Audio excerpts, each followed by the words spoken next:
আসসালামু আলাইকুম। কেমন আছেন ভাই বোনেরা? আশা করি ভালো আছেন। এটা হলো থাই স্যুপ থিক। কীভাবে বানাই, আমরা কী দিই, আপনাদেরকে পুরো ভিডিওটা দিলাম। অবশ্য দেখে লাইক কমেন্ট করে পাশে থাকবেন, সাবস্ক্রাইব দিবেন। আমি আপনাদের রিটার্ন দেবো ইনশাল্লাহ। পানিটা দিয়ে ফুটাইয়া ভালো করে মরিচ দিয়ে আমরা একটা সস বানিয়ে ওটা দিলাম। এখন কি এয়া দিব, কফি রেট আসা যায় সব কিছুতে,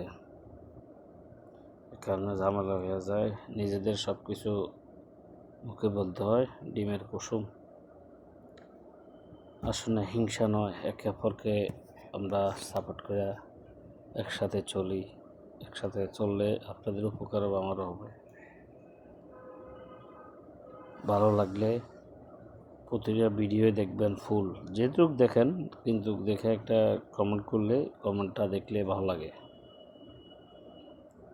থাই স্যুপ থিক, এটা অ্যারারুট দিলে একটু গাঢ় হয়, তার জন্য অ্যারারুটটা দিতে হয়। অ্যারারুট তো খারাপ কিছু না, ভুট্টা দিয়ে বানায়।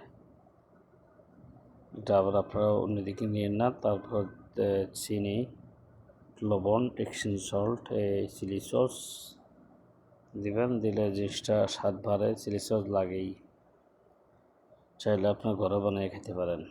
লেবুর রস দিয়ে দিবেন, চমৎকার স্বাদ, অসাধারণ স্বাদ।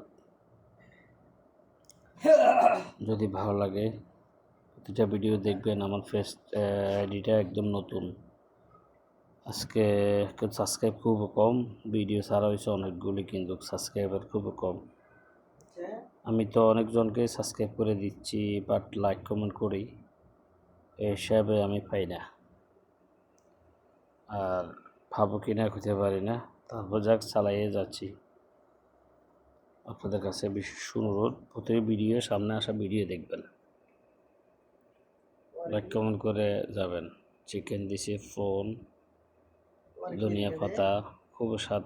এই থাই স্যুপটা টক টক তো খাইতে স্বাদ আছে। আর যদি শরীর জ্বর থাকে তো আরও ভালো, ঠান্ডার মধ্যে খাইতে আরও ভালো। যদি ভালো লাগে, সামনে আসা ভিডিও ধাক্কা না দিয়ে অবশ্যই লাইক কমেন্ট করে দেখে যাবেন।